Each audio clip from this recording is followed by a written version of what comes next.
Today we're going to be talking about some basic tools, what all the basic tools you should get, and how to use them. So, sticking my tool bag here. Of course, that is something you should have, a tool bag. Of course, the very basics of the basics.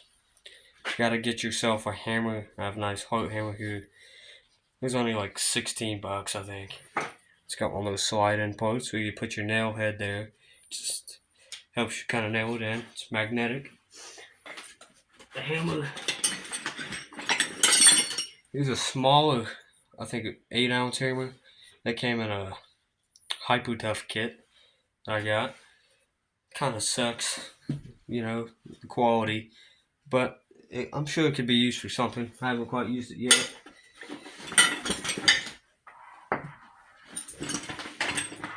This hammer here is one of my favorites. It's true temper. The handle, it's just comfortable, easy to use. It's a lot of weight behind it. It's sort of like a tiny sledgehammer, But just nice fitting. And I've used this one quite a bit, as you can tell. Because when I'm pulling nails out and stuff, I like to put my little crowbar in there with the oven. This is taking quite a beating, as you can tell. You just slide that in there. Instead of ruining, well, it doesn't really ruin, but instead of using my other hammer, I like this, use this one to just like beat on it. Right there. Stick that in there, get the nail, and then go boom, boom, boom to get that nail out. So that was the hammer. We're going to talk a little more about this. It's got different positions and movements that you can use. You can get this, and just pry it up. You can stick the head right in this little hole here. Just slide it in, pry it up, pry it like that. And then I don't really use those sides because so far I've only had to use this one. Just to put the nail right in between there. Get it at an angle and just boom. Again, I know this stuff might just seem like the very basic stuff, but if you haven't ever seen or used a tool, this could help you.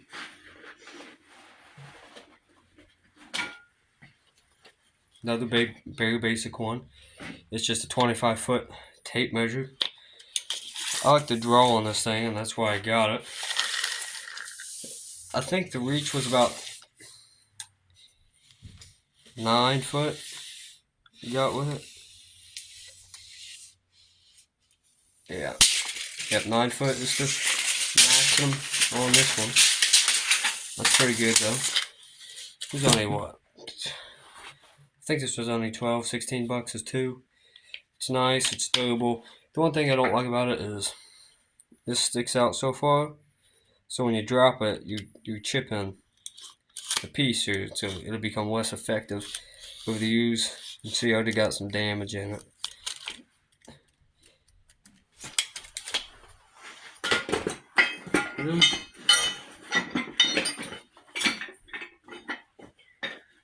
Of course, you already know about the screwdriver. Just stick it in the screw, unscrew it, screw it. And you got these multi screwdrivers here at the end here. Untwist it. Get you a couple bits in there.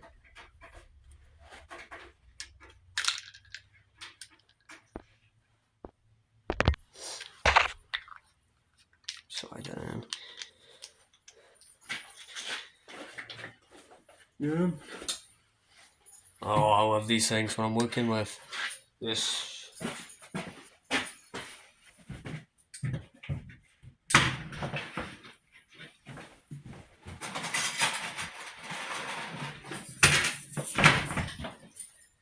I love using these to cut things, but especially when I'm using this particular wire. Comes in this little bundle. It's at my hardware store. Thin wire, but it is durable and very strong. easy, mendable. But said, for example, just watch. Barely put any pressure in that thing. And snaps just like that.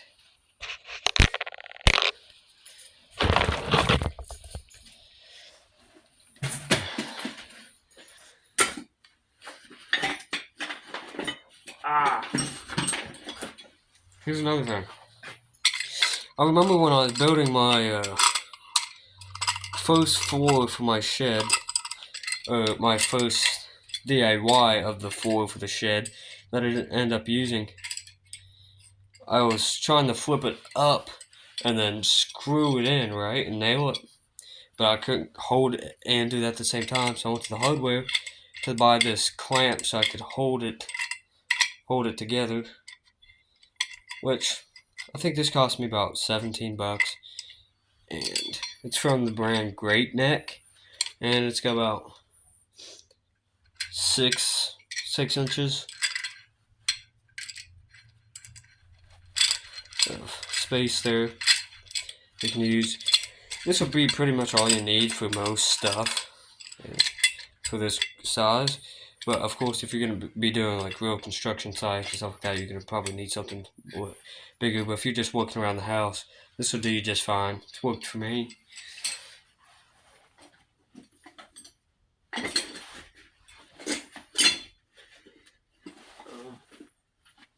course, get your nice pair of gloves. You never know when it's going to be cold out. You're going to be touching something you don't really want to touch with your hand. Here's another sort of hammer that I have. Haven't really used this one yet. It's a graphite one. It's heavy, it's durable, it's quality, nice grip. It's got this flat end and then the ball end. Nothing really much to say about that. Don't have much experience with it. Haven't used it. Let's move to an electrical one here.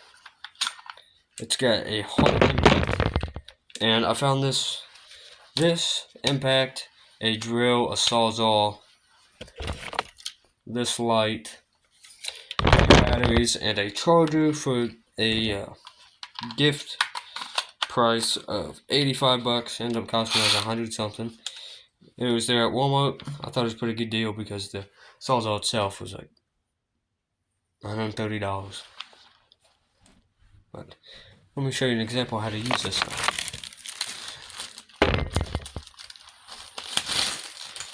Let's get us I already got one out.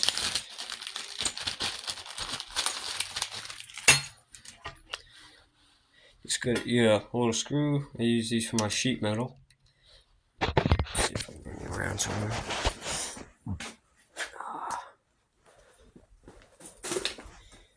Probably. Let's go outside. Alright, see if we can get this right. Outside. I'm drilling this into a tree, so it's going to be a little bit more difficult than a normal piece would. You're going to make sure you have your buttons right, pushed in right.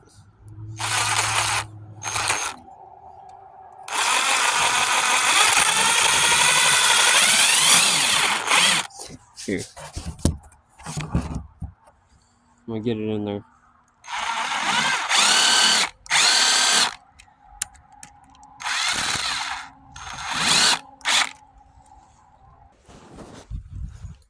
Alright, so make sure you have the right bit on me. This one uses the 1/4. I don't know if you guys can see it. It says 1/4. I even put a little black dot on there so I know which is which. To use the impact, you just pull this little chuck here.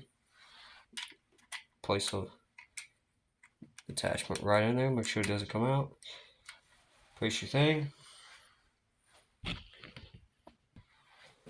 See if this works.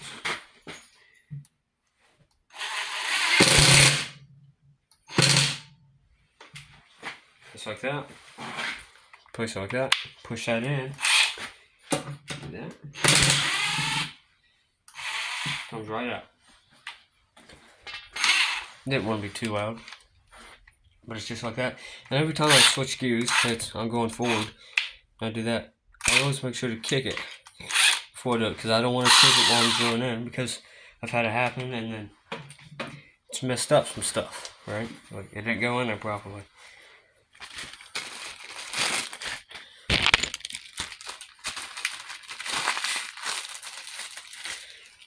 So that's the impact of those sheet metal screws.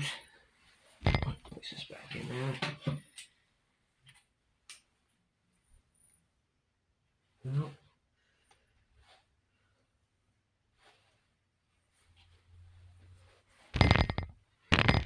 Trying to find my original bit here. Alright, for most of my projects and stuff, I like to use the star bit. So here it is. Anytime that you buy screws or something, any type of screws, they usually give you the bit for that specific screw. So, but I have so many here. This was actually out of the box of the screws that I bought.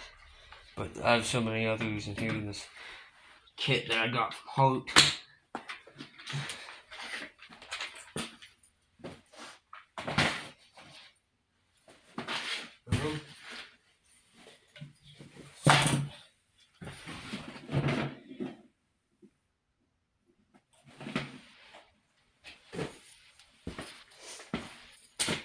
Another great electrical tool that you'll need to know how to use is a Sawzall. I just got this one the other day and I used it, cut this log, and it worked pretty nicely. It got hot pretty quick though. Sucked. Especially in this dry season. It stopped frequently because I didn't want to catch anything on fire.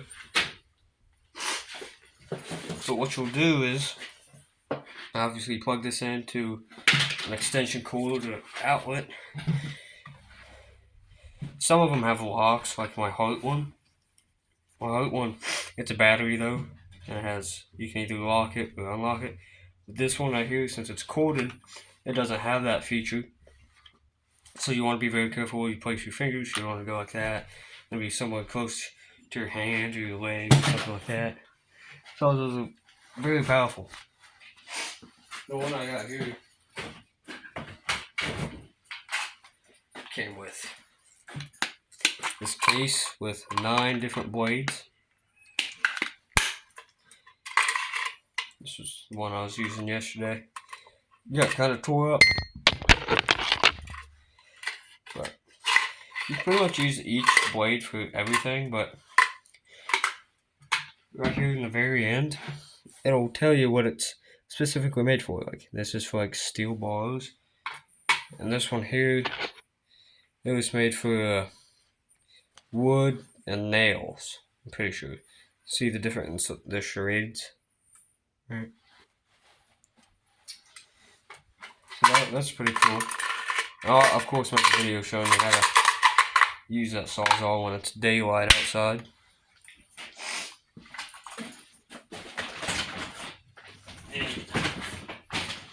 Get yourself a sander, which I've put some more sandpaper on here.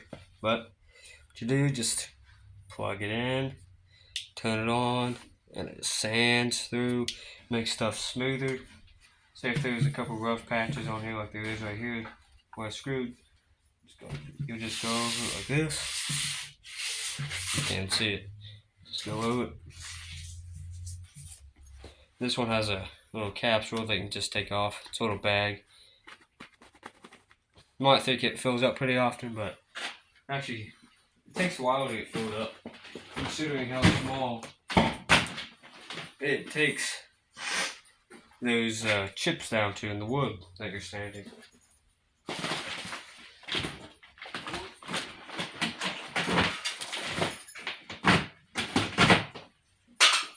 Of course, you also need to get yourself a nice circular saw as so. Maybe one not, it doesn't have to be as nice as this one. This one's got a nice feature right here. It's got a laser on it. So it goes right down there at 0. You can turn the blade. You can turn the angle at which you're cutting, etc., etc. And when you're going to cut something, it's gonna catch you, the bottom of it, and that'll just pop right back up. Nothing. Also, make sure you have the right blade on there for what you're cutting. Don't be using a vinyl blade for some wood or wood for vinyl, etc.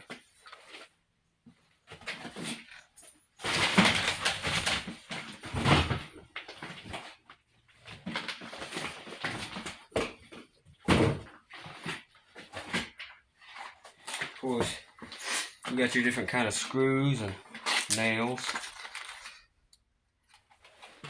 Here's some drywall screws. They may look the same as the other ones I was just showing you, but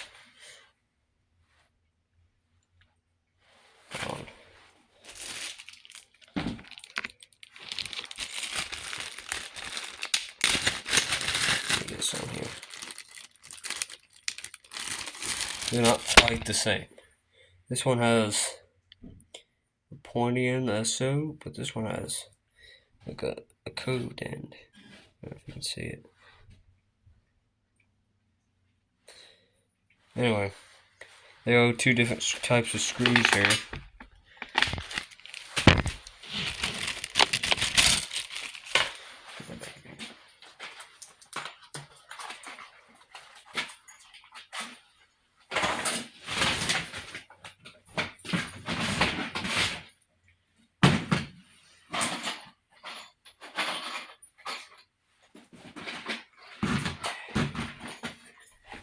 You got your roofing nails, which are small and have a large head right in there.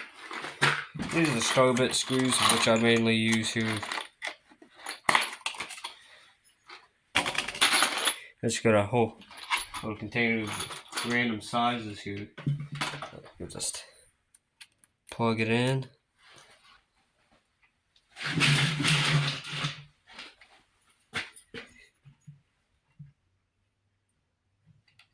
And what you might do is go into like the reverse option. Go right there to warm the area up and sort of get started in there, and then switch it back to do that.